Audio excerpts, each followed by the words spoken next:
comment réduire les risques d'échec et de faillite dans les affaires. Mes chers leaders, je voudrais vous inviter à partager massivement la session de ce jour. Bien entendu, vous allez encore découvrir des choses qui, je l'espère, vous feront assez de bien pour tous ceux qui entreprennent déjà ou ceux qui aspirent à l'entrepreneuriat. Nous avons, n'est-ce pas, dans la quête de vous exposer cette situation portant sur les stratégies à mettre en œuvre pour réduire les risques d'échec et de faillite, nous avons tenu à faire un diagnostic des raisons qui poussent aux échecs, n'est-ce pas, ou alors à la faillite. Et depuis donc la semaine passée, nous avons donc commencé ce parcours et de vous proposer des stratégies à mettre en œuvre pour réussir son parcours entrepreneurial. Voyez, et cela est extrêmement important. Merci de partager sur les pages, dans les forums, dans les groupes, pour inviter la plupart des jeunes entrepreneurs et tous ceux qui entreprennent, ou alors aujourd'hui vous travaillez, peut-être que vous avez une activité annexe à côté, mais qui n'arrive pas à décoller. Voyez, et vous sentez en vous que vous avez la capacité, la possibilité de mieux faire. Mais il se trouve que vous ne maîtrisez pas certains mécanismes. Conséquence, tout votre salaire est injecté dans cette activité et à un moment donné, par frustration, on ferme soit la boutique, soit on arrête l'activité. Et rebelote, quelque temps après, il y a une autre opportunité qui se présente et paf, encore, on va à la même aventure qui s'achève dans une mésaventure, malheureusement. Voici le parcours malheureux de beaucoup de personnes qui aspirent à entreprendre ou alors qui sont déjà dans l'entrepreneuriat. Voyez, et c'est vrai, il faut être prolixe pour avoir des idées, n'est-ce pas, de sorte à créer autant d'entités. Mais, je le dis et je le répète, passer d'entreprise en entreprise parce que les premières ne passent que leur temps à mourir et à disparaître, c'est aussi la preuve que vous n'avez pas trouvé le créneau. Ou alors même si vous avez trouvé le créneau, mes chers leaders, soit vous ne maîtrisez pas les leviers et les paramètres qui permettent non seulement de poser les fondements d'un succès, également de développer ce succès et de pérenniser le succès dans le temps. Donc, nous avons les symptômes qui nous permettent, à leur analyse, de savoir exactement pourquoi une personne peut entreprendre et malheureusement échouer. Donc, l'intérêt donc de ce thème est de comment réduire les risques d'échec et de faillite en affaires, c'est de vous donner les éléments nécessaires en vue de vous accompagner, n'est-ce pas, dans votre parcours entrepreneurial.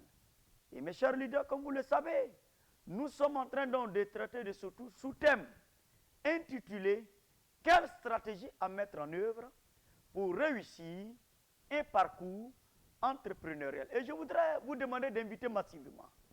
Partagez au maximum parce que notre, n'est-ce pas, proposition de retenir ceux qui auront partagé au moins à 500 personnes, à 500 groupes, en tout cas vont bénéficier d'un accompagnement personnalisé et bien entendu, comme notre équipe média l'a dit, et d'un ensemble de présents en tant que leader sans frontières.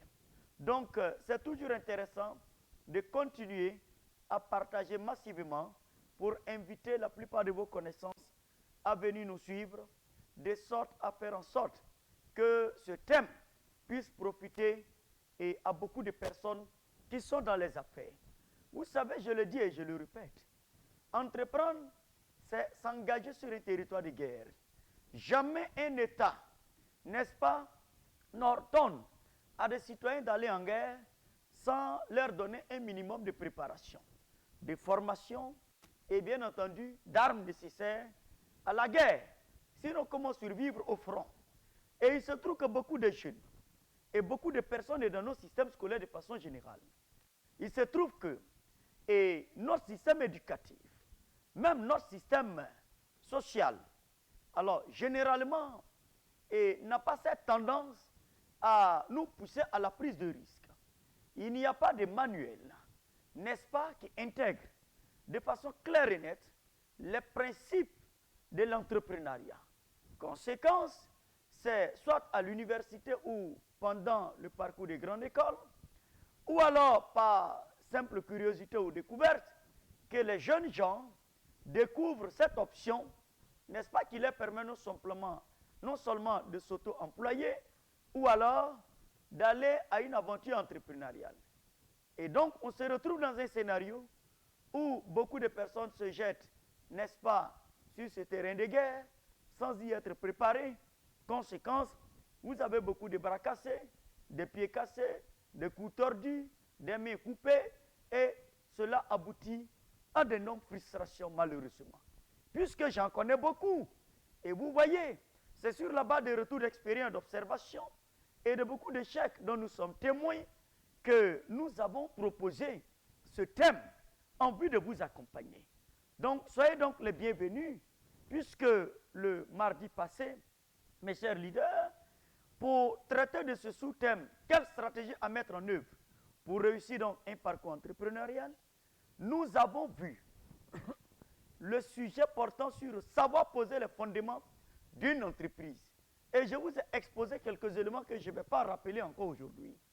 Et l'autre élément que je vous ai proposé et sur lequel aujourd'hui, n'est-ce pas, je vais revenir, n'est-ce pas, en point 2 pour bâtir son parcours entrepreneurial et réussir. Pour moi, c'est travailler sur deux éléments phares. Malheureusement, qui manquent à beaucoup de personnes. Certains peuvent en donner un nom. C'est ce qu'on appelle la faim et la colère, n'est-ce pas, contre son présent. C'est-à-dire, ne pas être satisfait de ton présent et cette faim de mieux faire dans la vie.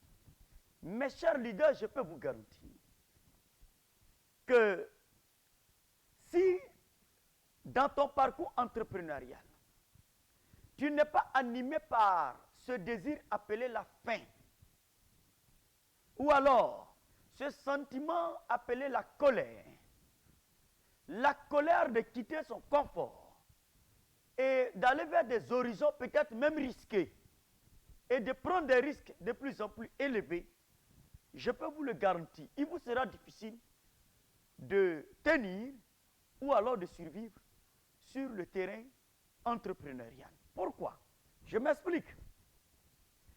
Regardez, on ne commence à rechercher la nourriture que lorsqu'on a faim. Lorsqu'on est rassasié, il n'y a pas nécessité à rechercher la nourriture. Donc, quelqu'un qui manque de faim, il est tout à fait normal qu'il ne soit pas poussé par le désir de rechercher les éléments nécessaires, n'est-ce pas, à pouvoir se préparer de quoi manger. Je n'ai jamais vu un domaine d'activité sinon et une vocation où seule la faim guide, n'est-ce pas, l'élan et du porteur. C'est important que vous intégriez cela. Beaucoup de personnes souvent se satisfont, n'est-ce pas, d'un petit succès. Et généralement, c'est l'absence d'une vision importante. J'ai réalisé dans la vie que la plupart des personnes qui réussissent et dont le succès dure. Parce que quand nous parlons de succès, souvent il faut faire attention aux critères par lesquels on parle de succès. Il ne s'agit pas simplement d'acquérir des biens matériels et visibles pour dire que l'on a réussi. C'est l'œuvre que vous bâtissez et qui dure dans le temps et que vous êtes capable de léguer aux générations à venir. Généralement, ce sont les générations qui viendront après vous qui pourront juger si vous avez réussi ou alors si vous avez échoué. Parce que le succès aussi se mesure sur l'impact qu'on aura sur les personnes qui nous suivent. Voyez, il y a des personnes qui aujourd'hui peut-être ont connu un succès, peut-être tu as payé un véhicule, tu as construit une maison. Mais le jour de ta mort, c'est ta maison qu'on a vendue pour faire tes funérailles. Ou bien on a dû vendre déjà 2 véhicules pour faire tes obsèques. C'est un échec avant même qu'on t'enterre. Ça veut dire qu'il n'y a même pas eu de personnes qui se sont inspirées de ton leadership sur la terre des hommes. Il n'y a pas eu de personnes dans le cœur desquelles tu as créé la faim d'apprendre, de se battre, de réussir et d'accomplir les raisons pour lesquelles ils sont nés. Au point peut-être même d'apparaître à tes obsèques pour dire, écoute, lui là, c'est notre leader, c'est notre mentor. Nous, on prend tout en charge. Voyez, et que la famille soit obligée de vendre soit tes habits, soit tes biens pour organiser des obsèques. Et là, on appelle cela le succès? Non, ce n'est pas un succès. Voyez, c'est pour cela qu'il faut être beaucoup prudent lorsqu'il s'agit d'évoquer le thème réussite ou alors succès dans la vie. C'est votre impact et les générations que vous aurez permis, n'est-ce pas, et de s'inspirer de votre passage sur terre pour mieux faire. Donc, la fin est un instrument dont vous aurez besoin constamment, à chaque étape, parce que c'est cette fin qui va vous permettre de remettre en cause vos choix. C'est cette fin qui va vous permettre d'aller à la curiosité. C'est cette fin, et en plus de la colère, pas la colère de la frustration ou de l'amertume, mais cette colère positive qui vous met dans une posture, là où les autres pensent que vous avez réussi, vous vous dites que non, je n'ai même pas encore fait le 10% de mes capacités. C'est-à-dire qu'il y a cette colère en vous, c'est-à-dire cette passion, cette détermination de dire et d'être convaincu que vous pouvez mieux faire dans la vie. Et lorsque vous regardez les niveaux que vous avez atteints, vous vous rendez compte que vous êtes en retard au regard des objectifs que vous êtes fixés. Pour certains, peut-être que vous êtes parvenu à un certain niveau, mais pour vous, peut-être que vous êtes à vos débuts. C'est cette disposition mentale, ce sentiment permanent de dire, mais écoute, Olivier Ban, de dire tant, telle personne. Mais quand je regarde ma vie, les objectifs que je me suis fixés, pour les autres, il semble que j'ai réussi. Mais il se trouve que je n'ai absolument pas du tout réussi. Vous voyez? Donc il y a cette colère positive en vous, n'est-ce pas? Cette force qui vous pousse à sortir de vos zones de confort. Et pendant que les autres cherchent à vous célébrer, vous vous cherchez complètement à faire plus et à ne pas perdre votre temps dans les célébrations, dans les reconnaissances. À chaque étape, lorsque vous atteignez un but, vous cherchez à passer à la prochaine étape. Mes chers leaders, je me suis rendu compte que l'une des raisons pour lesquelles beaucoup de personnes commencent à connaître un succès, et au bout de quelques temps, ces personnes-là, il se trouve que ces personnes-là n'arrivent pas à réussir. Ces personnes-là, il se trouve que leur succès est bloqué. Ils n'arrivent plus à avancer dans la vie. Je peux vous le garantir, c'est qu'il y a l'absence de faim et l'absence de colère. Voyez, c'est-à-dire que l'insatisfaction de ton présent. Si tu es satisfait de ton présent, alors je peux te garantir, ton futur est déjà hypothéqué. Si tu es satisfait de tes acquis, si tu es satisfait de tes réalisations d'aujourd'hui, si tu es satisfait de tes résultats d'aujourd'hui, je peux le garantir. Déjà, c'est la preuve que tu es en train d'hypothéquer. Cela ne voudrait pas dire qu'il ne faut pas reconnaître au moins les efforts accomplis dans la vie et les résultats subséquents. Non, mais immédiatement, il faudra passer à autre chose. Pendant que les gens sont en train de chercher à te célébrer, il faut rentrer dans ta chambre, dans ton bureau, et dis-toi que je n'ai jamais encore rien réalisé. Parce que quels sont tes baromètres de comparaison? Vous savez, nous sommes au cœur d'une société où malheureusement très peu de personnes arrivent à s'en sortir dans la vie. Donc il suffit peut-être de connaître un certain niveau de résultats tangibles et visibles pour que cela puisse te prendre la tête et tu crois que tu es arrivé quelque part. Mais, comme on le dit, au pays des aveugles, malheureusement les bonnes sont rois. Donc il peut se trouver souvent qu'on peut avoir l'apparence d'un succès, mais lorsque tu vas te retrouver, n'est-ce pas, à la table, n'est-ce pas, de véritables personnes qui ont réussi, tu vas te rendre compte qu'en réalité, tu n'es même pas qualifié à un certain niveau. Tant que tu n'es pas en train de servir à la table d'un roi, il ne faut jamais cesser d'apprendre. Tant que tu n'es pas assis à la table du roi, il ne faut, parce que tu te compares par rapport à qui? À ta génération? À ceux qui ont échoué? Non. Quels sont les objectifs de ta vie? Quand tu te regardes dans les affaires, qui t'inspire? Dans la vie, Vers qui tu veux être tiré? Tu veux te comparer avec les gens de ton quartier? C'est une illusion. Tu n'es pas mieux que les autres. Tu veux te comparer avec tes voisins? Ah, moi j'ai 2 voitures, mes voisins ont un véhicule. Ça, c'est la médiocrité extrême. Ce n'est pas le succès, ça. Il y a des personnes qui comparent leur maison à la maison des autres. Médiocrité, bassesse. Va regarder aux États-Unis, en Europe. Les gens de 30 ans sont classés parmi les milliardaires du monde. Et c'est à tes voisins qui te comparent aux ressortissants de ton village, de ta région. Le monde a besoin de ton potentiel. Il n'y a pas la faim en toi. Il n'y a pas cette colère de dire, quand j'ouvre mes yeux, je vois au-delà même des frontières de mon pays et je vois l'Afrique. Cette faim de dire qu'il est inacceptable que des jeunes Africains aillent mourir dans des eaux parce que ces jeunes n'abondent à l'immigration. Si moi je peux créer 1 ou 2 emplois qui empêchent un seul jeune de partir, si nous en sommes des milliers comme ça, on aura atteint un objectif quelque part. Est-ce qu'il y a cette faim en toi? Est-ce qu'il y a cette colère en toi? Beaucoup de personnes qui connaissent un échec à un moment donné, c'est ce que j'appelle la manifestation prématurée. Vous allez voir des jeunes gens qui n'arrivent même pas à payer leur bureau, mais qui s'autoproclament multimilliardaires, multimillionnaires. Pour aller où? Tu es en compétition contre qui? Contre qui dans la vie? Conséquence, au lieu de se concentrer à travailler, ils sont partout. Si tu es un jeune qui m'écoute, il faut prendre note. Peut-être qu'il faut arrêter d'aller partout, non? Tu les vois dans de gros costumes partout. Partout. Bling, bling, voilà où? Assois-toi. Souvent dans le secret de ta vie, il faut être vrai avec soi-même. Tu t'assois et tu regardes ta vie, tu dis, honnêtement, je n'ai pas réussi. Honnêtement, peut-être que j'ai voulu paraître vis-à-vis des autres parce que, bon, dans un mouvement de réseaux sociaux, moi aussi, j'ai voulu qu'on voit que j'ai réussi. Mais, quand moi-même, je fais l'observation, je regarde, je n'ai même pas encore payé terrain à budget pour construire. Hein? Et ils sont partout. Vraiment, il faut que je me remette en cause. Et tu rentres en toi-même et tu es vrai avec toi-même. Comment le fils prodigue s'est retrouvé dans la vie? Mais il était criqué, il est rentré en lui-même, il a vu sa situation misérable. Il a voulu paraître pour dire que lui, il a eu l'argent. Oh, c'était l'argent de son papa. Et il a mené une vie insensée. Mais lui, il a eu l'humilité de rentrer en lui-même pour dire, la direction que j'ai prise là, vraiment n'est pas la bonne. Ah, il faut que je rentre en moi-même pour me ressaisir. Sinon, ça, je risque de mourir.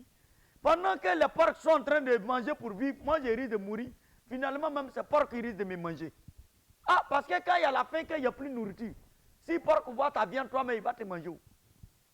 Donc, il y a plein de jeunes comme ça, que des porcs là, comme ça au dehors.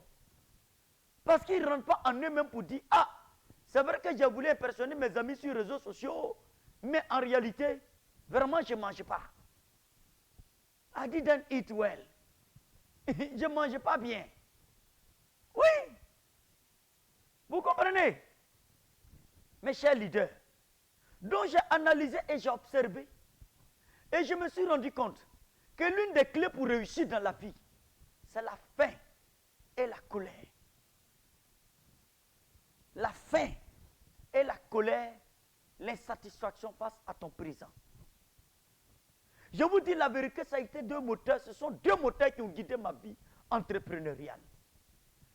Jamais satisfait d'un quelconque accomplissement. Je vous ai dit que lorsqu'on a reçu nos premiers prix d'excellence, il y a un de mes amis qui est venu à mon bureau et dit, mais écoute, frère, nous devons faire les pancartes partout à Abidjan. Moi-même, j'ai une maison d'édition, je vais écrire ton livre. De la case du village au prix d'excellence. J'ai dit, pour faire quoi? Tu vas écrire quoi? Que devons-nous écrire? Parce que le contenu est vide. Pour dire quoi dedans? Je ne mange même pas bien à Abidjan. Prix d'excellence et puis quoi? Je peux donner des interviews, peut-être bon, les jeunes, les médias m'ont tellement insisté, j'ai dit ok, pour motiver des jeunes. Mais quand tu allais me promouvoir, parce que je promouvoir quoi? Moi, je fais la promotion de mes produits. Parce que c'est ce qu'on paye qui me nourrit. Moi, si je fais ma propre promotion, là, je gagne quoi? Qui m'achète? Je ne suis pas une marchandise à acheter physiquement. Maintenant, c'est mon savoir-faire que je dois promouvoir. mes connaissances, mes activités, ma crédibilité. Il y a un certain nombre de choses que je dois promouvoir. Mais moi, en tant que personne physique, mon visage, il a pour faire quoi avec? Parce que le soir, ça ne nourrit pas ma femme, ni mes enfants, ni mon foyer, ni mes frères, je sais, ça ne s'occupe pas de ma famille. C'est pas ça. Donc, je ne tombe dans aucune illusion. Un an après, on a reçu le deuxième prix d'excellence. Je l'ai appelé, j'ai dit, mais si tu avais écrit livre, tu allais encore venir écrire livre. 2022, on a reçu encore prix d'excellence. Je vais écrire quel livre? Je suis dans un parcours entrepreneurial. Voyez, aujourd'hui, il y a des retours d'expérience qu'on vous partage ici de façon pratique. Mais je n'ai pas allé dans toutes les directions pour faire quoi? Un jour viendra, il y a des choses qui vont être faites, mais chaque chose en son temps. Chaque chose en son temps. Il y a des réalités, par exemple, de ma vie que je ne vous partagerai pas ici parce que j'estime que ce n'est pas le moment. Mais un jour viendra. Il y a des choses peut-être qui vont vous choquer ici.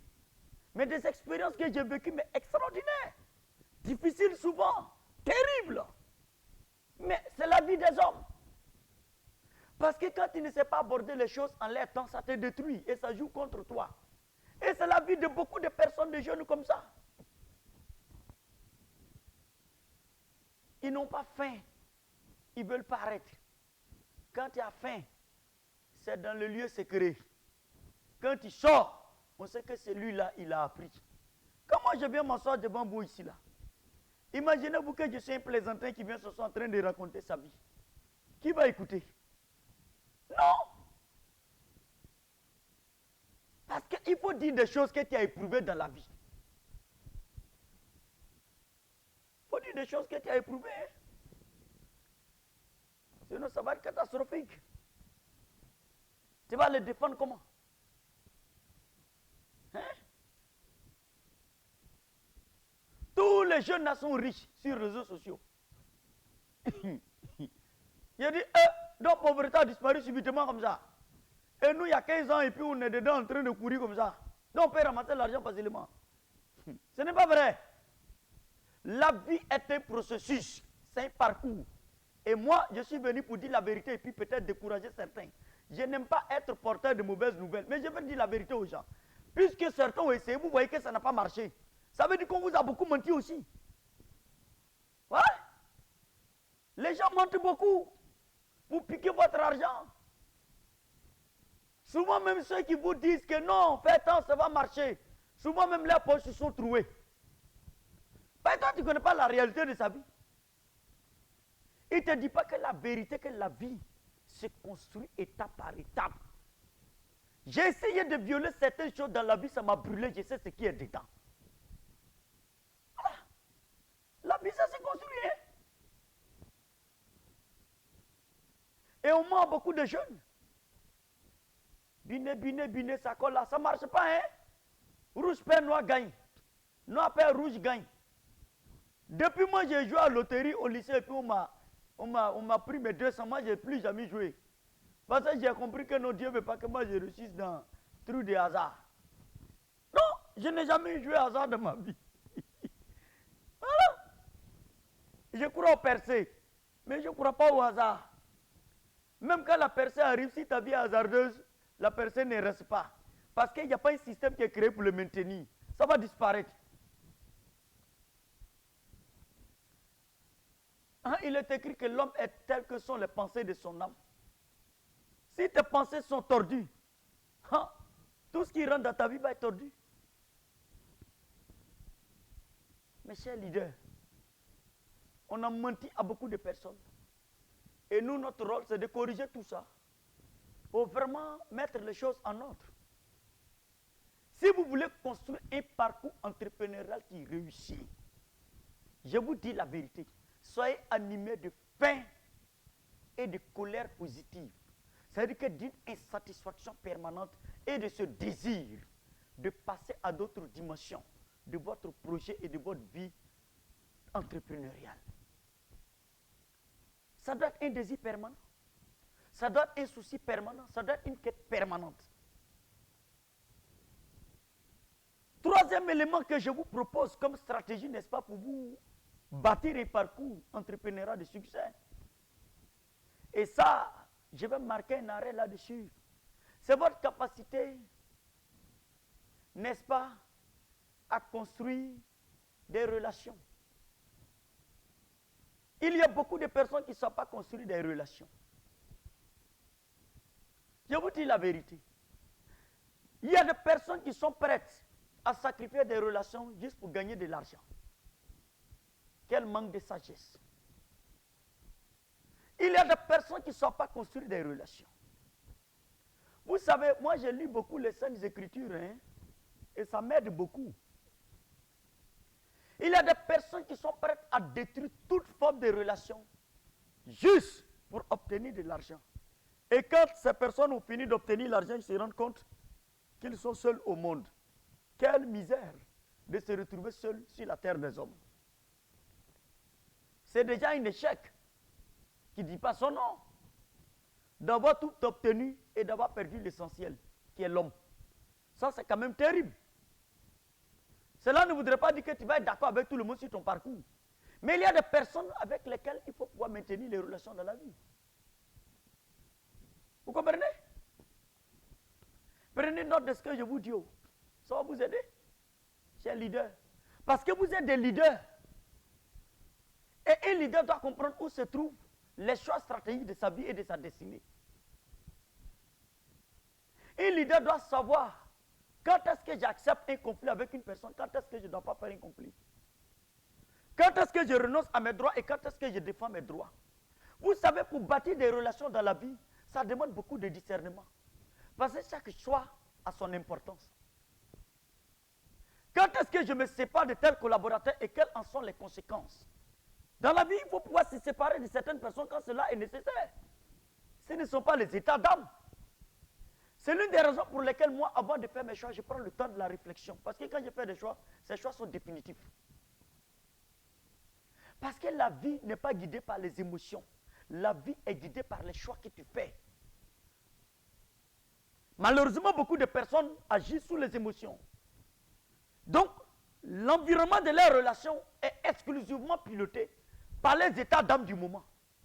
Conséquence, ces personnes n'ont pas de relations stratégiques dans leur existence. Quelque part dans la Bible, il est écrit, et je vous donne l'exemple. Un homme malade, Jésus, était dans une cour, en train de guérir les gens. Mais 4 amis ont porté leur ami malade. Et ils sont allés enlever la toiture d'une maison pour descendre dans la cour, pour que Jésus puisse le guérir. Comprenez bien ce que je vous dis. Vous voyez, cet homme est malade, ça veut dire que ton sous-système de défense est complètement zéro. Ça veut dire que tu peux entreprendre. Et tu as des limites, c'est-à-dire que tu n'arrives pas à vendre. Parce que tu ne connais personne. Tu n'arrives pas à prospecter, tu n'arrives pas à décoller, tu n'arrives pas à avoir un financement. C'est-à-dire, tu es démuni de tout. Mais regardez ce que l'amitié et les relations humaines vont faire. Cet homme-là, ses amis l'ont chargé. Ils l'ont envoyé à la personne qui peut le soigner. Et ils ont utilisé de leur force, de leur énergie, de leurs moyens, de leur temps pour investir en lui. Pour qu'il puisse obtenir la guérison. Et regardez la puissance de la relation. Ce que l'argent achète, souvent les relations achètent ça 2 fois. Beaucoup de personnes ne savent pas que les relations humaines, c'est aussi de la monnaie qui permet de faire des transactions. C'est l'une des raisons pour lesquelles beaucoup ne réussissent pas. Si tu veux réussir, apprends à développer de bonnes relations. Et la première clé pour construire de bonnes relations, je vais vous donner le secret. C'est d'apprendre à donner quand vous entrez dans une relation qu'à recevoir. Je ne sais pas si quelqu'un peut prendre note une bonne fois pour tous, surtout les jeunes qui sont connectés et qui me suivent. Quitte cette mentalité d'obtenir des gens quand tu entres en relation avec les gens. Surtout des personnes capables de t'aider dans la vie. Quand tu vois quelqu'un qui atteint un certain niveau de succès et que tu entres dans sa vie, il faut détecter qu'est-ce que tu peux lui apporter. Il ne faut jamais demander qu'est-ce que je peux gagner de la personne. C'est la clé pour obtenir des autres. Malheureusement, nous sommes dans une société où les gens ont appris depuis leur enfance à obtenir, qu'à donner. Conséquence, on grandit avec une mentalité de croire qu'on n'a que des droits et non pas des devoirs. Ça, c'est l'une des raisons pour lesquelles beaucoup de jeunes gens ne parviennent pas à construire des relations qui durent. Parce que vous savez, quelqu'un souvent peut te rencontrer, il t'aime bien, il aime bien ton affaire. Mais le lendemain, c'est toi qui lui envoies courrier de demande de parrainage où tu demandes 4 millions tout de suite. À peine le monsieur t'a dit bonjour, il t'a donné sa carte de visite. Le lendemain, sur ce bureau, déjà, il a trouvé courrier de demande d'aide. Tu es sûr que tu vas durer de sa vie? Toi-même, je parle aux jeunes gens qui me suivent. Quand tu dragues une fille et puis le lendemain, elle t'envoie une demande de 500 000. Comment tu interprètes ça? Fraude, anarque et escroquerie. Parce que tu n'as même pas encore commencé quelque chose avec elle déjà, elle t'envoie un budget de 500 000. Pourquoi? Généralement, certains commencent à bloquer le numéro de la fille, ou bien on se connaît entre garçons, puisque nous tous on est passés par là. Ah, elle voit que tu deviens bizarre. Et pourtant, c'est une fille qui te plaisait bien. Mais subitement, la liste de besoins qu'elle t'envoie le lendemain, grand-mère est décédée. Grand-père est décédé. Ma maman est malade. Mon portable est cassé. Ah, la fille ou bien, on se connaît aussi, non? Bon, je ne parle pas des filles de leaders sans frontières ici. Je parle des autres filles, pas vous. Parce que vous, vous êtes des leaders. Mais on se connaît. Quand tu es garçon, même tu es chaud même là. Ça te rétracte. Parce que tu vois dans le comportement de la fille comme une sorte d'anarque. Ah, je t'ai dit bonjour déjà. Et ça aboutit déjà à un chapelet de problèmes que je dois régler. Ça ne va pas. Est-ce que l'individu va rester? Il y a aussi les garçons aussi profiter aussi. Il faut équilibrer les choses. Hein. Ah! Tu vois que la fille a une certaine position, bien ses parents sont bien. Et pourtant, peut-être elle cherche une relation sérieuse pour fonder un foyer. Mais toi, tu es un profiteur. Ah! Dès que vous avez commencé à naître, chérie, je peux utiliser ton téléphone là pour mettre ma puce. Le lendemain, chérie, est-ce que tu peux envoyer la voiture de ton papa, on va aller faire telle chose. Mais la fille là va voir que tu es en train de profiter de ses parents. Tu n'es pas un homme qualifié. Vous voyez, est-ce qu'elle va pouvoir rester avec toi? Regardez, il y a même des signes dans la vie de tous les jours qui nous permettent de comprendre que ceux qui aiment demander au lieu de donner, c'est des personnes qu'on n'aime pas trop autour de nous. Ne faut pas avoir se blaguer. Quand il y a des amis qui profitent de toi du matin au soir, qui ne font que demander et qui ne donnent jamais, est-ce que ces amis-là, généralement quand ils apparaissent, tu es déjà fâché ou bien? Non, parce que tu sais la raison de leur présence. Même leur téléphone, quand ils t'appellent là, ton cœur tremble. Parce que avant le bonjour, déjà, la demande est déjà formulée. Ils n'ont jamais appelé pour voir si tu vas bien. Est-ce que tu as bien dormi, ta santé? Non, il n'y a rien. En tout cas, j'ai pensé à toi. Cette semaine-là, je dois prendre un temps de prière. Vraiment, si tu as un sujet de prière, tu peux me le donner. Parce que donner n'est pas seulement matériel. On peut donner de son temps. On peut donner des conseils. Comme nous le faisons pour ici. Il y a plusieurs manières de donner. Tout n'est pas lié uniquement au pécunier ou bien au matériel. On peut donner à quelqu'un en le connectant à une personne pour régler son problème. C'est une manière de donner. C'est pour cela que quand tu fais toutes ces choses pour quelqu'un de la vie, et malgré tout, c'est ton argent, la personne cherche, c'est que la personne ne mérite pas ta présence. Je te donne conseil. Hein? Si tu vois, moi par exemple, il y a des jeunes dans la vie, je dis, mais tu es en train de commencer les affaires. Et je vois que you struggle, comme on dit en anglais. Ça veut dire que si tu traverses encore des difficultés, tu n'arrives pas à décoller. Et puis, je te connecte à une relation et puis on te donne un marché de 20 millions. Bon. Et je vois que le jeune homme a disparu. C'est-à-dire qu'il ne vient même pas me dire que peut-être mon ami à qui je le connectais lui a donné un marché de 20 millions pour que j'appelle le monsieur en question pour lui dire merci. Et encore le recommander de plus. Le jeune disparaît. Et quand je le vois quelque temps après, il se comporte comme s'il n'a jamais rien eu. Et il veut que moi, je n'ai qu'à lui donner l'argent cash. C'est-à-dire qu'il ne sait pas qu'au travers de ma vie, il a obtenu l'argent. Il veut encore l'argent de ma poche. Et je lui dis, mais là où je t'ai envoyé, là, c'est comment? Non, nous avons donné un marché de combien? À tel. Ah, mais pourquoi tu ne m'as pas dit pour que je dise merci aux gens? Voilà un ingrat. En réalité, par le principe de l'honneur, il vient de se fermer la porte. Vous voyez? Ça, c'est le mal qui ruine et qui détruit l'accélération et le succès de beaucoup de jeunes que vous voyez et qui disent qu'ils entreprennent et qui n'arrivent pas à piquer. Parce qu'il y a une mentalité de recevoir qu'il va falloir détruire si tu veux être un entrepreneur qui réussit. Vous savez, la table de la grandeur est petite et très peu de personnes arrivent à s'asseoir là-dessus.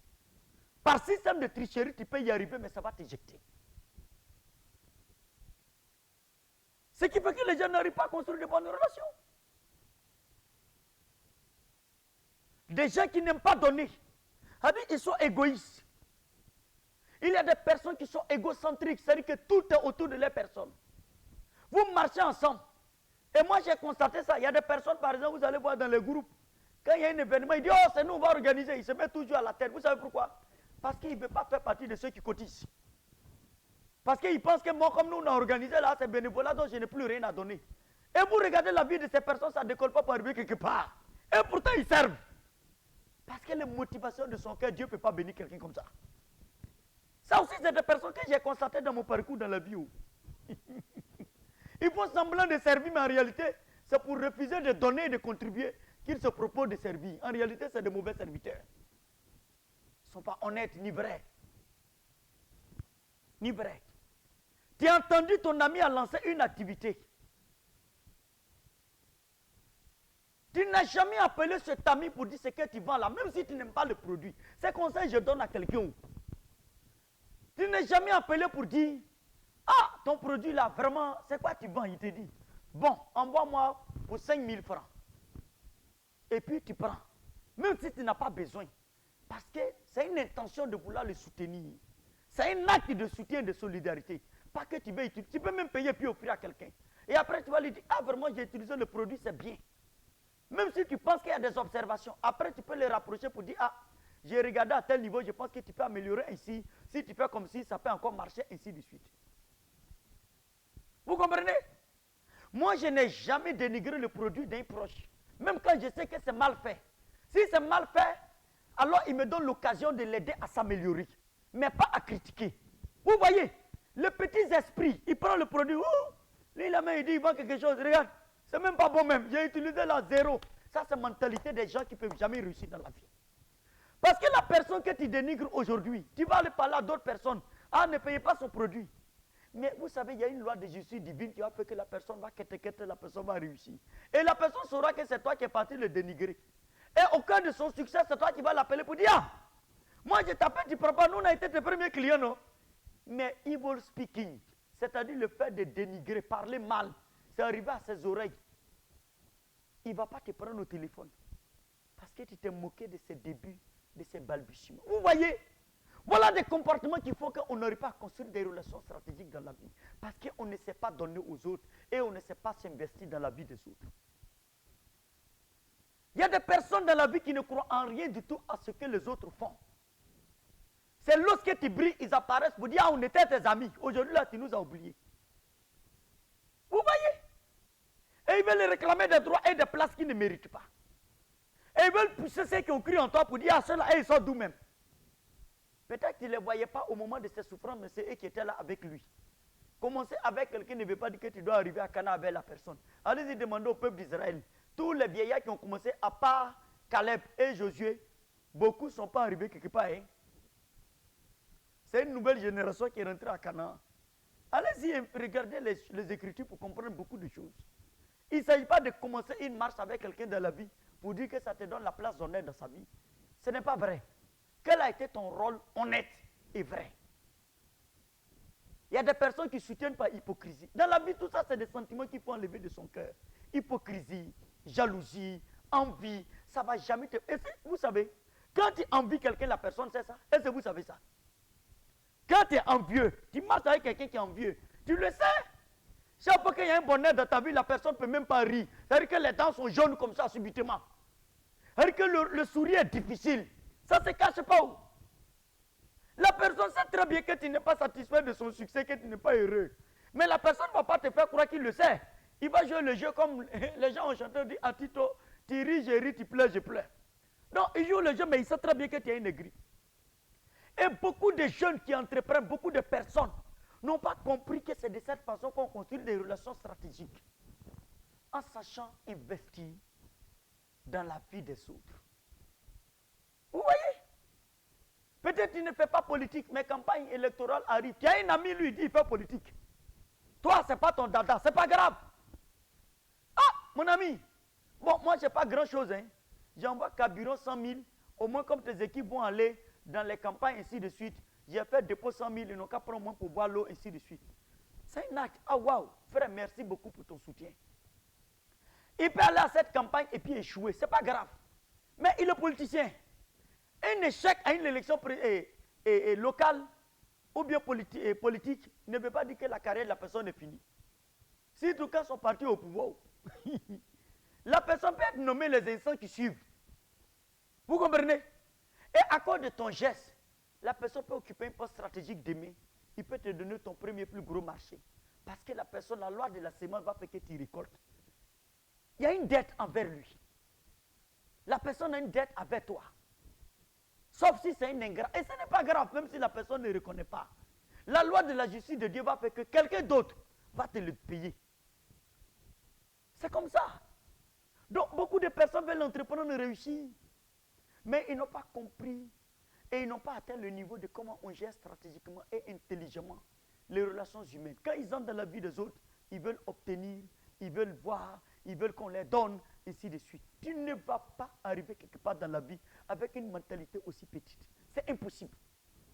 La plupart des personnes que j'ai éjectées dans ma vie, c'est des personnes qui étaient devenues des parasites. C'est-à-dire que chaque du matin au soir, ils ne font que demander. Et c'était devenu tellement incessant que je ne pouvais plus supporter ces personnes. Je les ai éjectées carrément de ma vie. J'ai coupé tout lien avec ces personnes. Et pourtant, c'est des personnes que j'appréciais, que j'aimais bien. Que j'aidais spontanément sans que ces personnes ne demandent. Vous savez, quand quelqu'un a l'habitude de t'aider sans que tu demandes, il ne faudrait pas croire que c'est devenu un droit et que toi-même tu commences à demander du matin au soir. Tu viens d'arrêter le tuyau du don. C'est fini pour toi. Oui. Tu as envoyé un message matin à la personne n'a pas pris. Tu l'as appelé à midi, il n'a pas pris. Le lendemain, il n'a pas pris. Une semaine, il n'a pas pris. C'est que tu as posé un acte qui a fait que la personne t'a chassé. Il faut tirer les leçons. Va corriger ta vie et ton comportement. Et ils vont aller s'asseoir. Ah, lui, là, quand on l'appelle, il ne prend pas. Mais ils ne se sont jamais remis en cause de ce que ton attitude t'a exclu. C'est une auto-exclusion. Toi-même, tu t'es auto-exclu. Il y a une mentalité d'échec. Donc, vous voyez que l'échec, c'est une mentalité. L'incapacité à gérer des relations fiables. Donc, celui qui arrive à gérer des relations stratégiques et à pouvoir les entretenir, je vous dis la vérité. Il ne faut pas aller faire compétition contre cette personne. Tu ne vas pas réussir. Tu peux perdre une bataille, mais perdre la guerre, c'est une autre réalité. Souvent, moi, il y a des personnes qui ont manipulé des systèmes pour me prendre des marchés. Ça, c'est une bataille, mais ce n'est pas une guerre que j'ai perdue. Je sais très bien qu'à la fin du film et du parcours, soit la personne vous fait faillite, ou la personne vous échoue. Je suis convaincu de ça. Si tu as utilisé un pouvoir inférieur pour m'éjecter, moi, je vais aller investir dans un pouvoir supérieur au-dessus de ce pouvoir pour t'éjecter. C'est ça les lois de la vie. Vous comprenez? Potiphar a utilisé son pouvoir d'officier pour éjecter Joseph. Mais il y a un pouvoir supérieur qui a élevé Joseph, qui est le pouvoir de Pharaon. C'est des lois que nous connaissons. La vie, là, le succès n'est pas le fruit d'un hasard. C'est la maîtrise des principes qui gouvernent la vie sur terre. Donc si quelqu'un t'a fait perdre, il ne faut pas t'en avoir mal.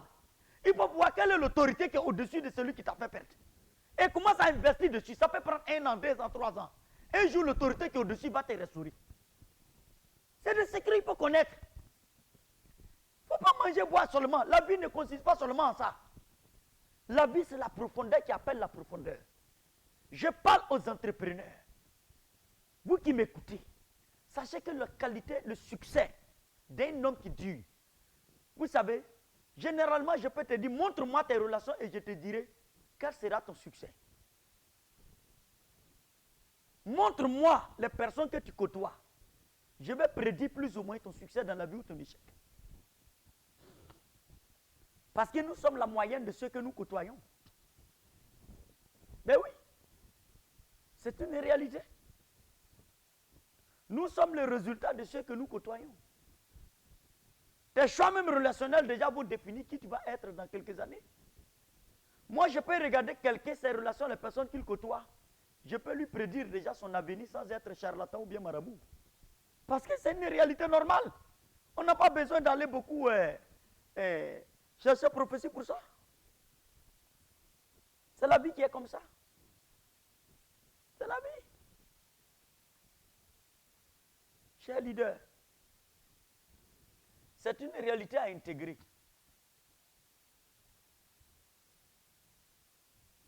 C'est une réalité à intégrer.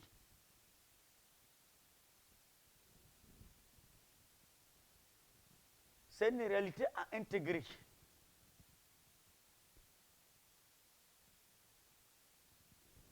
Alors, je voudrais vous proposer un autre point que j'estime aussi critique et nous allons achever la semaine prochaine. Vous devez construire votre succès en vous engageant à opérer dans un environnement où l'on vous valorise. Écoutez-moi bien. Vous marchez avec des personnes qui ne croient absolument pas du tout en vous. Chaque fois que vous émettez une idée, ces personnes se moquent de vous. Je vous donne la garantie et je vous exhorte à couper tout lien avec ces personnes dans la vie. La Bible dit, ne vous asseyez pas et dit, heureux l'homme qui ne s'assoit pas en compagnie des moqueurs. Ça veut dire malheur à l'homme qui s'assoit en compagnie des moqueurs. Quand on dit heureux l'homme qui ne s'assoit pas en compagnie des moqueurs, ça veut dire malheur et échec à celui qui s'assoit en compagnie des moqueurs. Donc vous comprenez? Vous devez bâtir vos vies et vous assurer que les personnes qui marchent avec vous sont dans un environnement de personnes qui vous motivent, même quand vous commettez des erreurs. Pas de personnes qui vous réduisent à néant.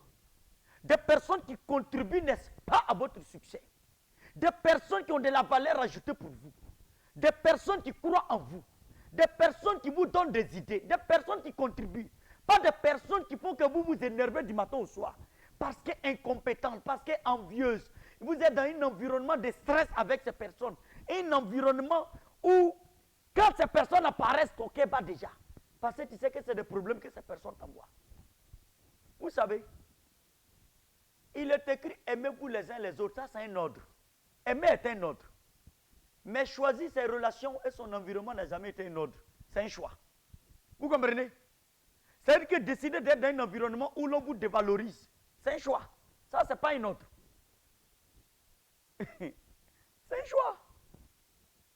Il y a des personnes qui sont amères dans la vie. C'est-à-dire que tous leurs échecs, ils veulent que vous soyez pareil. Quand il y a une idée, ils vont tout faire pour saboter. Il y a des environnements qui ne motivent pas dans la vie. Oui. Ça, les échecs et les faillites. Parce que dans la vie de l'homme, il peut y avoir des moments difficiles. Monsieur le leader, moi je vous ai dit, quand on m'a volé près de 160 millions aux États-Unis, j'ai viré l'argent et puis les gens ont disparu en 2015. Mais j'ai failli mourir. J'ai failli mourir. Mais dans ma vie, Dieu va permettre qu'il y ait 3 entités qui seront utilisées par Dieu pour vraiment m'aider à traverser cette situation difficile. Mon équipe de prière, c'est-à-dire mon épouse, mon fils c'est Congo Namblé, et mon gestionnaire dans cette banque où j'avais pris le crédit pour envoyer et les gens ont disparu. Mon ami et frère Thierry qui m'a appelé pour me dire frère, voilà comment est-ce qu'on va trouver une solution pour t'aider à sortir de cette situation. On va transformer le crédit que tu devais rembourser en un coup en crédit amortissable sur certaines années et je vais proposer ça à notre direction risque, à notre comité de crédit pour qu'on puisse t'accompagner. Vous voyez, ils m'ont motivé. Pendant que d'autres m'accusaient d'avoir fait perdre l'argent à l'entreprise. Pendant que d'autres partaient salir mon nom partout. Et c'est avec ces personnes que je me suis séparé tout simplement. Parce que c'est un choix de vie. Parce que c'est celui qui ne décide pas, qui ne commet pas d'erreur. Et celui qui n'entreprend pas, qui ne prend pas de risques, qui ne perd pas. Moi j'en ai pris, j'ai perdu. J'avais besoin de personnes qui me motivent. Un environnement de personnes qui croient en moi. Pas de personnes qui me présentent comme une imbécile. Vous voyez? Donc, il faut savoir à un moment donné dans quel environnement tu veux opérer dans la vie. Tu es entrepreneur. Je peux te donner un conseil. Ta femme ne croit même pas en toi. Et tu veux être entrepreneur. Et tu sais très bien qu'elle ne croit pas en toi, mais tu as décidé quand même de la marier. Ton mari ne croit même pas en toi. Tout ce que tu fais, il n'a jamais cru en toi. Mais tu as décidé de marier la personne. Parce que tu dis que tu l'aimes. Mais tu vas vivre l'enfer sur terre. C'est un conseil que je te donne. Vous comprenez? Parce qu'il va y avoir des moments difficiles, la personne va te dire, ah, Moi, je t'ai dit, oh, quand tu t'en fais les choses, je t'ai dit. Vous savez, l'amour couvre une multitude de fautes. Quelqu'un qui t'aime réellement, c'est dans tes moments de choix ratés que la personne doit te prouver son amour. La plupart des gens qui te condamnent quand tu as fait des choix qui n'ont pas marché, c'est des gens qui ne t'ont jamais aimé. C'est tous ceux qui sont dans ton intimité et auxquels tu t'es confié et qui les ont même approuvés. Même quand ça n'a pas marché, ces personnes comme Ponce Pilate ont lavé les mains de façon lâche et commencent à te critiquer. Ça, c'est le baromètre des personnes qui ne t'ont jamais aimé. Et Dieu te donne la preuve que tu dois couper avec ces personnes. Vous savez, Nelson Mandela dit, et je cite, il dit quand tu t'es battu sur durement pour te relever dans la vie, il ne faut pas retourner dans la main de ceux qui t'ont mis à terre. Vous comprenez?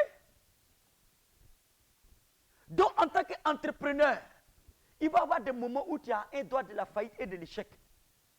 Si tu veux réussir, apprends à bâtir un environnement d'hommes et de femmes. Tu crois en toi et prêt à payer le prix avec toi. Souvent, il y a des personnes qui ont fait faillite tout simplement parce que, au cœur de certaines crises, ces personnes n'ont pas eu une main forte pour le soutenir. Il y a un de mes fils, je prends son exemple, sans dire son nom. Il m'a appelé récemment pour dire, ah papa, les gens sont venus fermer mon entreprise. Ah, il dit pourquoi? Il dit non, je dois. Je les dois et puis ils sont venus fermer, il a pris la vidéo, il m'a envoyé. Il dit ils sont venus fermer mon entreprise. Et puis ils ont fermé mes collaborateurs dedans. Parce que je les dois. J'ai dit mais non. Ces personnes violent complètement tes libertés constitutionnelles. Moi je peux appeler mes avocats tout de suite pour qu'on puisse les poursuivre parce que la dette ne donne pas le droit à quelqu'un. Peut-être toi on peut te poursuivre. Soit au civil. Maintenant s'il y a un aspect pénal, c'est après le juge qui regarde. Mais on ne peut pas aller mettre quelqu'un en prison parce qu'il doit. On peut saisir tes biens, faire tout ce qu'on veut. Maintenant, s'il se trouve qu'il y a des anarques avérés, ça c'est la justice qui va décider.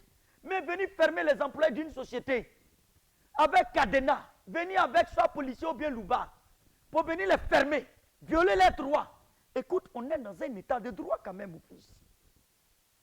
Donc, quand il m'a exposé la situation, c'est à peine 2 semaines, 3 semaines. Je lui ai dit, ok, donne-moi le numéro de l'entité en question à laquelle tu dois et je vais parler avec un responsable. Et le responsable qui a décidé cela, si cette vidéo que tu m'as envoyée, vous mettez ça sur les réseaux sociaux, son entreprise même va disparaître en Côte d'Ivoire et nous allons user de tous les moyens légaux pour que son entreprise paye le prix très cher. Parce qu'on est dans un état de droit. Entreprendre et devoir à quelqu'un n'est pas avoir tué quelqu'un. Tout le monde doit quelque part. Il y a des moyens légaux pour encaisser ton argent. Mais venir enfermer les collaborateurs d'une société, ça c'est inacceptable. Donc quand j'ai appelé la dame, j'ai dit, madame, je me nomme M. Ban, en tout cas j'ai un de mes jeunes, et c'est vraiment un jeune, je suis son papa, vraiment, et je le coach en matière d'affaires, et comme vous le savez, les affaires c'est difficile, ainsi de suite, ainsi de suite. Mais il m'a envoyé une vidéo que je trouve quand même humiliante, et de la part de votre institution. Je sais que vous êtes une grande institution, mais l'acte que vous avez posé, laissez-moi vous expliquer la conséquence de cet acte, puisque vous n'êtes que responsable et vous n'êtes pas l'un des dirigeants de cette structure. Moi, je peux même appeler votre DG directement parce que je le connais. Et lui dire l'acte que vous avez posé. Et vous savez, c'est-à-dire au lieu que lui, l'entreprise encaisse, vous allez être renvoyé. Vous savez ça? Parce que vous avez agi sur émotion et non pas sous sens de responsabilité et d'un point de vue légal. Donc je lui ai dit, écoute, je vous demande instamment parce que nous sommes au vendredi. Le jeune homme n'est même pas là. Ramenez vos hommes, ouvrez son bureau pour libérer ses collaborateurs immédiatement. Parce que je lui ai dit de ne pas publier sur les réseaux sociaux, sinon vous allez perdre votre emploi. Et nous allons user de tous les moyens pour que vous perdiez votre emploi. Si vous ne le faites pas. Et j'ai parlé avec la dame. Voyez. Et la dame a trouvé vraiment qu'on a traité le sujet avec beaucoup de sagesse. Je lui ai dit, c'est dans votre intérêt même. Parce que c'est que je viens de voir. Je trouve ça tellement humiliant et moi je défends beaucoup les jeunes entrepreneurs. Ça c'est des choses qui sont inacceptables. Vous voulez défendre votre société mais vous y êtes pris mal. Et ça peut se retourner contre votre carrière professionnelle. La dame a envoyé les libérer. Et la semaine qui suivait, j'ai dit ce qu'il vous doit c'est combien? Elle me parle d'un truc de 2,5 millions, 2,4 millions. J'ai dit ok. C'est des échéanciers qui devraient payer. Elle dit oui. Il nous doit 600 000. J'ai dit ok. J'ai fait un chèque de 2,4 millions de mon entreprise pour solder sa dette carrément, pour le sortir de cette situation. Je l'ai fait il y a quoi? 2 semaines, 3 semaines pratiquement. Pour sortir ce jeune homme qui traversait cette situation humiliante. Et après, j'ai appelé le jeune homme à mon bureau. La dame est venue me voir avec un de ses collègues et je lui ai redonné des conseils. Elle dit, vraiment, monsieur Ban, je n'avais pas vu ça de cette façon. Il a dit, vous voyez, souvent dans la vie, il faut savoir gérer les crises pour éviter soi-même de se créer des problèmes. Et après, j'ai appelé le jeune homme comme un bon père pour lui donner des conseils, pour le sortir de là, pour qu'il soit concentré à faire son travail. Parce que j'ai trouvé que la situation qu'il vivait était assez humiliante. Il ne faut jamais humilier quelqu'un dans la vie. Ça veut dire qu'il peut arriver des moments dans ta vie où tu peux être dans des situations extrêmes. Mais il te faut des personnes qui croient en toi, soit pour te tendre une main forte, ou alors pour te donner les conseils et les orientations qui te permettent de t'en sortir. Mais si tu es entouré de personnes, que lorsque tu commets une petite erreur, automatiquement cette personne expose ta nudité. Mais cet environnement ne peut jamais te garantir le succès. Il y a des gens qui vivent dans des couples dont le conjoint ou la conjointe n'est même pas convaincu de ce qu'il fait. Il est le seul à croire en lui-même. Mais tu vas aller où dans la vie? Tu n'iras nulle part, je te le garantis. Il y a des personnes qui ont des collaborateurs même qui ne croient même pas du tout en eux. C'est-à-dire qu'il y a des gens qui travaillent avec toi depuis 7 ans qui n'ont jamais cru en toi. Ça, c'est aussi dangereux. Tu as des amis qui ne croient pas en toi et tu continues à boire la bière avec eux pour dire que c'est tes amis. Ah, on a grandi ensemble au quartier. Et puis quoi? C'est-à-dire qu'il y a des personnes qui t'ont jamais rien apporté dans la vie pour te soutenir, pour que tu avances. Ils s'en foutent même de ce que tu fais comme activité pour le promouvoir. Et tu continues à rester là. Et tu as surpris que ta vie n'avance pas.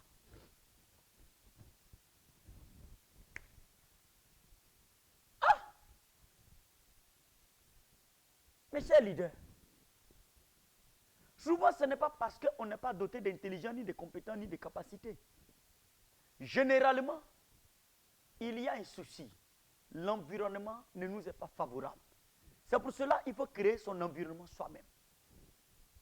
J'ai toujours dit, tu peux créer ton environnement. Quand Dieu a créé Adam et Ève, il leur a créé un environnement de succès qui est le jardin d'Éden. C'est eux qui sont allés créer leur environnement de malheur en violant la loi. Dès lors qu'il les a chassés du jardin d'Éden, c'est là que les malheurs de l'homme ont commencé. Sinon, tant qu'il était dans l'environnement de succès, Adam et Ève n'avaient pas de problème. Ça veut dire, tu peux choisir de quel environnement tu veux évoluer dans la vie pour t'assurer d'un succès réel. Ce n'est pas une question d'état d'âme. Parce qu'au soir de ta vie, tu auras des comptes à rendre à toi et à Dieu. Non pas à ceux qui t'excitent autour de toi. Ça, c'est conseil que je donne à quelqu'un. Peut-être qu'il libère déjà la vie d'une personne. Peut-être qu'aujourd'hui, tu dois commencer à examiner la nature des relations qui sont autour de toi et l'environnement dans lequel tu opères. Ça peut être même un quartier qui n'est pas favorable à ce que tu veux faire. Parce qu'il y a des mentalités complètement rétrogrades. Mais tu dis non, j'aime le quartier, j'aime mes amis, c'est mes anciens amis, on a joué au billet ensemble. Et puis quoi? Ça peut être une ville qui n'est pas adéquate à ton activité.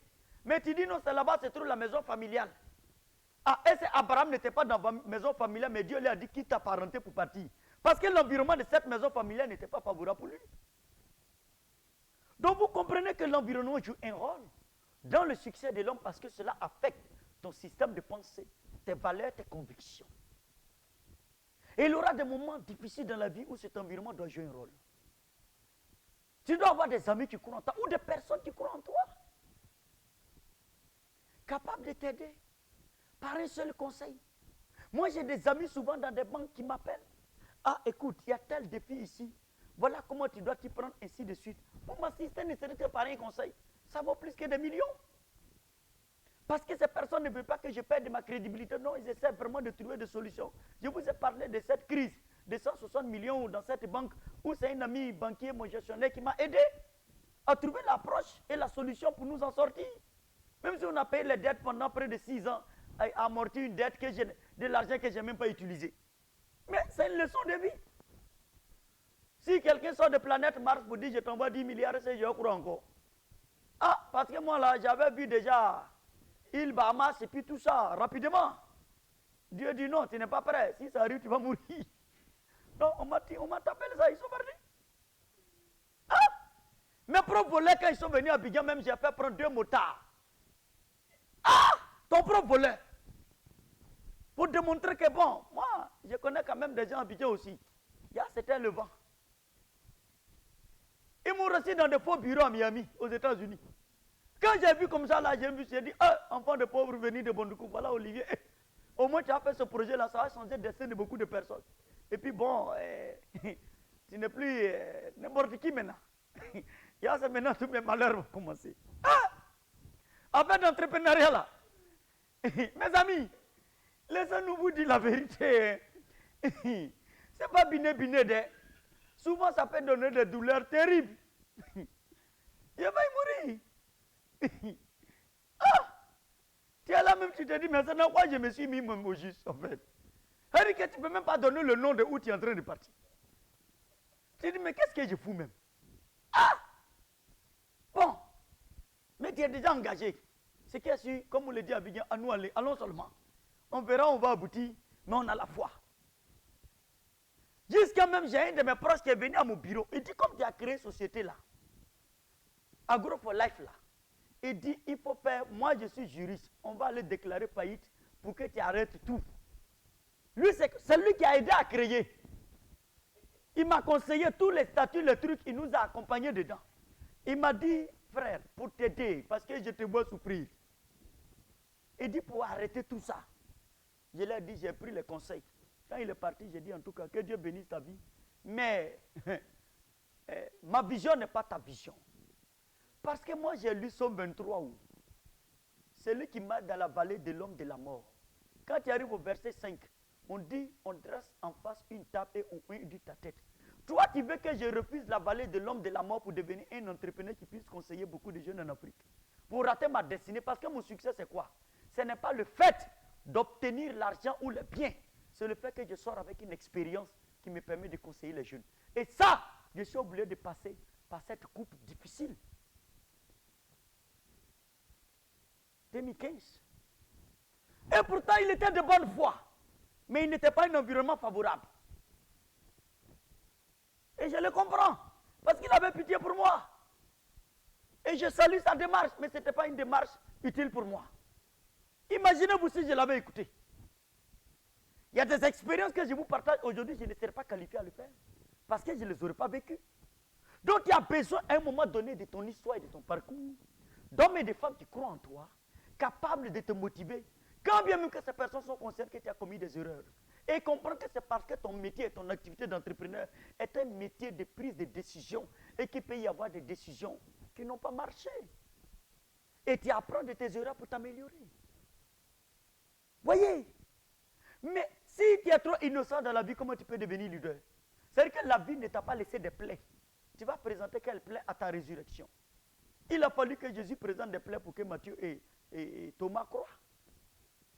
Parce que c'est quelle plaie tu vas présenter? Tu auras quelle légitimité de t'asseoir devant près de 200 000 ou 2000 personnes un jour dans une salle pour donner une conférence sur ton parcours? Qui va t'écouter? Tu vas parler de quoi?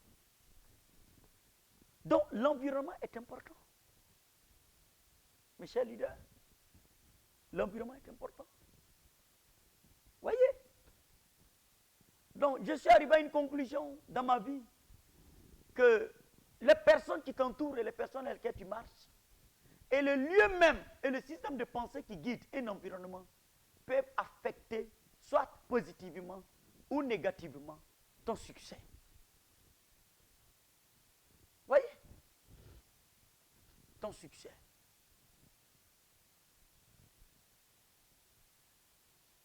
Souvent, il faut savoir connaître les limites de la célébration. Il y a des gens qui sont dans des succès il y a 10 ans en arrière et qui ne se sont pas encore actualisés. Et pourtant, ta vie aujourd'hui, rien ne va du tout. Il faut t'actualiser. Chez nous, on dit Badoua Leyerei en Koulongo. Ça veut dire le fait d'être un ancien cultivateur, tu ne peux pas prendre ce titre pour marier une femme aujourd'hui. Ah, avant là, j'étais un ancien cultivateur, il faut venir m'épouser. Pour faire quoi? Allons voir le champ du présent. Est-ce qu'aujourd'hui, tu as un champ qui me permet de nourrir une femme et de nourrir des enfants? Mais tu viens voir une femme, tu dis non, avant là, dans le village là, c'est moi mon nom, tout le monde prenait ici pour chanter. Donc il faut m'épouser. Quelle femme va suivre un homme qui vit dans le passé? Ça n'a pas de sens. You should update. On parle des défis du présent et du futur et tu nous proclames de tes résultats du passé. Non, Le passé instruit le présent et ensemble ils construisent le futur. Mais quelqu'un qui vit dans le passé, il a fini de rêver. C'est fini pour lui. Voyez. Voilà. En tout cas, nous allons poursuivre parce que j'ai deux autres points que j'estime très critiques et qui me tiennent beaucoup à cœur. Sinon trois que je vais vous proposer la semaine prochaine, mes chers leaders, qui vous feront beaucoup de bien. Invitez vos amis. J'ai trois points stratégiques sur lesquels vous devez travailler pour construire un parcours entrepreneurial de succès. Voyez, le succès ne veut pas dire que vous n'allez pas connaître des difficultés dans la vie. Mais ça devient une mentalité de succès qui est différente du succès. Vous savez, si dans ton parcours, tu n'as pas acquis une mentalité de succès, que c'est le succès seulement que tu as acquis, c'est que tu as échoué. Parce que ce qui te permet chaque jour de te relever, même au cœur des défis les plus extrêmes, c'est que tu as acquis une mentalité de succès. Et le succès est le résultat d'une mentalité. Si tu ne l'as pas, même si tu es un milliard, tu vas échouer. C'est-à-dire que ton parcours entrepreneurial doit te permettre de construire une mentalité de succès. Et à un moment donné, les gens qui te font la compétition, la concurrence, s'ils n'ont pas cette mentalité, ils vont faire compétition peut-être pour te faire perdre des deals, des marchés. Mais ces personnes n'iront nulle part dans la vie. Tant que ces personnes sont encore nourries par une mentalité d'échec. Réussir ne veut pas dire qu'on a une mentalité transformée. Ce n'est pas vrai. C'est une école difficile. C'est pour cela que quand Dieu a rencontré Abraham à un moment donné, il dit qu'il faut faire la circoncision. C'est-à-dire que c'est difficile parce que ça se fait sur soi-même. Imaginez-vous des vérités auxquelles tu crois pendant près de 20 ans, 30 ans de ta vie. On te dit de renoncer à ces vérités, de les déprogrammer en toi.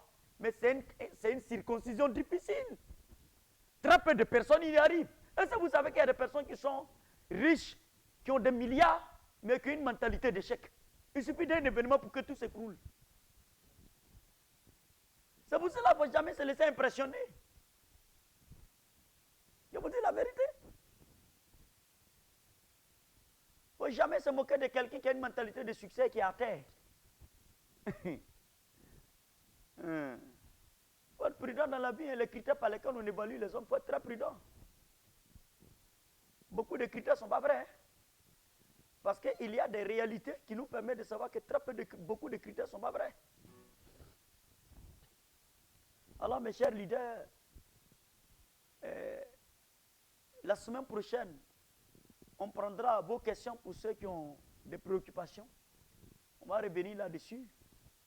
Et comme je le dis et je le répète, l'objectif, n'est-ce pas, et de nos sessions, c'est de vous former, n'est-ce pas, au rudiment de l'entrepreneuriat, des affaires et du leadership. Et vous permettre d'être une génération qui engage intentionnellement sa vie sur la voie du succès. Vous savez, réussir est un choix intentionnel, ce n'est pas un choix hasardeux. Ça, c'est le drame de beaucoup de personnes. Et ça s'organise de façon stratégique, méthodique et dans le temps. Dire que un jour ça va aller, je vous dis la vérité, c'est une grande illusion. Parce que ce sont les choix intentionnels que tu fais aujourd'hui, de façon organisée et planifiée, qui vont conditionner les résultats que tu auras demain. Il se trouve que beaucoup de personnes mènent leur vie en se souhaitant uniquement que des bonnes années uniquement. Les intentions exprimées en début de janvier ne pourront pas permettre que tu puisses atteindre les objectifs au 31 décembre. Ça, il faut que tu le saches. C'est un choix intentionnel de dire, je vais réussir. Et pour cela, voici les objectifs que je dois poursuivre. Et voici comment j'organise ma vie. Et voici les choix que je dois faire.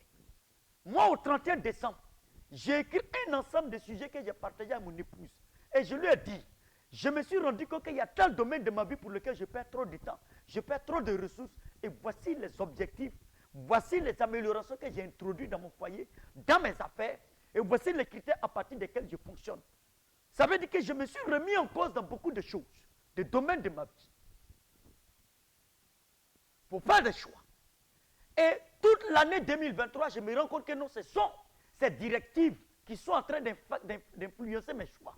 Et ça me permet de pouvoir d'optimiser mon temps et de mieux optimiser les choses.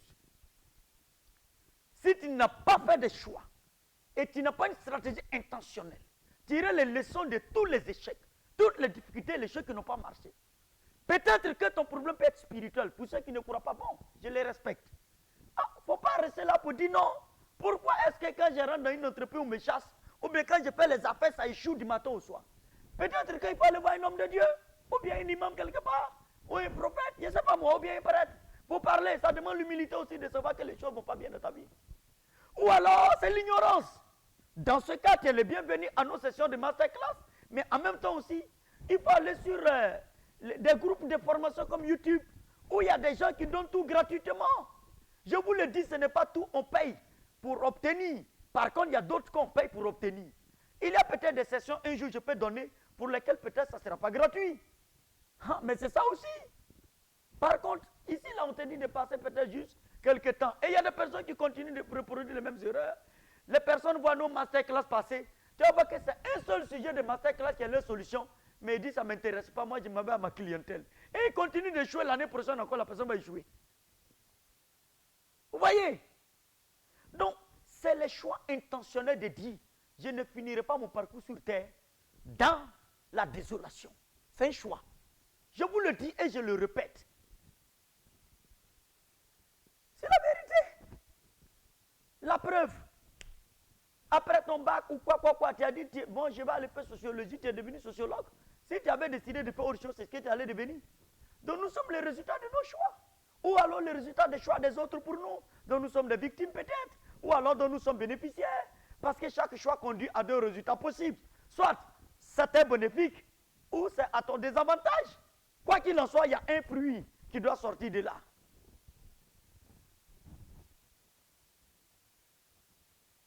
Voilà. Et c'est valable pour les affaires. C'est valable. L'une des plus grandes clés du succès dans la vie, c'est la remise constante en question. Capacité à se remettre en question. Et ça, c'est un acte d'humilité. De reconnaître qu'il y a des domaines dans ta vie pour lesquels tu n'es pas encore effectif. Et sur lesquels il faudra travailler ardemment et sérieusement. Et de façon honnête envers soi-même. Moi, je continue d'apprendre et d'étudier, d'apprendre. Je vous dis la vérité. Il n'y a pas d'âge pour apprendre. Apprendre, c'est quoi? C'est l'information. Et c'est qu'on en fait. Tu peux t'asseoir dans un cabinet où on te raconte beaucoup de théories, beaucoup de choses. Et quand tu sors, tu ne sais même pas quoi appliquer, tu es perdu. C'est de recevoir l'essentiel en temps opportun et le mettre en œuvre et ça marche. C'est ça l'apprentissage. Moi, je connais des gens, ils disent, ils lisent 20 livres, 50 livres. C'est-à-dire que quand le gars, tu t'assois et lui, il raconte plein de trucs, mais sa vie n'est pas productive. Ça veut dire qu'il ne lit pas intentionnellement. Ça veut dire quoi? Ça veut dire qu'il ne fait pas le choix des livres qui construisent le domaine dans lequel il veut évoluer, qui lui permettent d'avoir les éléments qui bâtissent sa vie. Ça veut dire qu'il lit tous azimuts. Bon, si tu vas aller faire question pour un champion, ça c'est autre chose. Mais pour construire une vie qui réussit et qui engrange des millions, qui affecte des vies, c'est des choix stratégiques. Moi, je ne lis pas tous les livres. Parce que ce n'est pas parce que quelqu'un a écrit qu'il a la légitimité que je le lise. Parce que je vais regarder son parcours. Est-ce que son parcours justifie que je puisse le lire? Est-ce que ce qu'il écrit là, il peut le défendre dans la vie? Ah, c'est ça. Voyez? Non, il faut savoir lire aussi. Hein? Il connaît les pages de couverture de tous les livres écrits. C'est bon. Mais quand il regarde sa vie, il n'y a rien dedans. Parce que ce que tu dois lire doit pouvoir apporter quelque chose de positif à ton existence. Tu dois pouvoir appliquer pour que ça marche. Je sais qu'il y a beaucoup de gens ici qui partaient tous azimuts dans tous les sens. Depuis qu'ils ont commencé à suivre nos sessions de masterclass, ils se sont arrêtés. Ils disent non, je ne veux plus investir n'importe comment. J'ai une de mes petites sœurs à Londres. Elle m'a écrit, grand frère, avant les gens m'envoyaient des idées depuis le pays ou même des amis ici, à Londres, en France, ainsi de suite. Non, il y a tel chose à l'enfer. Mais depuis que je te suis, moi, je prends le soin de discerner pour déjà avoir de mettre mon argent dedans. Au moins, c'est déjà un salut. Ben, il ne s'agit pas d'aller dans tous les sens pour réussir. Hein. En tout cas, je voudrais vous dire merci, chers leaders, pour votre fidélité et votre disponibilité, n'est-ce pas, à nous suivre. Et je vous donne rendez-vous donc le mardi prochain pour clore, n'est-ce pas, et cette session et ce thème. Et nous allons, par la grâce de Dieu, vous proposer également un autre thème qui va nous prendre aussi une bonne partie du mois de mai et pourquoi pas le mois de juin. Vous savez, entreprendre, c'est un parcours complexe et ça demande la mise en orchestration d'un certain nombre de paramètres. On ne devient pas médecin qui veut. On ne devient pas pilote d'avion qui veut. Ça demande des années d'études. Les gens pensent que non, l'entrepreneuriat, comme il y a l'argent à ramasser, on rentre dedans comme ça et on viole tous les paramètres et puis ça marche. Non, c'est pas vrai. Hein? Ceux qui ont essayé de la regarder, ils sont allés où? Non, c'est structuré, c'est organisé, c'est scientifique. Contrairement à ce que beaucoup peuvent imaginer. Ça demande beaucoup de sacrifices, ça demande beaucoup de temps. Et ça demande que tu t'assoies pour apprendre aussi. C'est une réalité. C'est pour cela que c'est le domaine où on parle de mentoring, de coaching, d'assistance, de conseil. Tu vas tout voir dedans. Et regardez l'organigramme et l'organisation fonctionnelle d'une entreprise pour comprendre, c'est-à-dire que les compétences auxquelles une entreprise fait appel pour sa gestion. Regardez. Et c'est ce domaine-là, tu vas dire que non, de façon hasardeuse, tu vas y réussir. Tu blagues. C'est pas vrai. C'est pas vrai. Regardez l'organigramme et la gestion, la gouvernance d'une entreprise pour comprendre que ce n'est pas, tu vas faire bine et puis ça va marcher, c'est pas vrai. C'est complexe, c'est contraignant. En tout cas, je vous dis infiniment merci et à la semaine prochaine. Bonne journée à tous. Un événement arrive.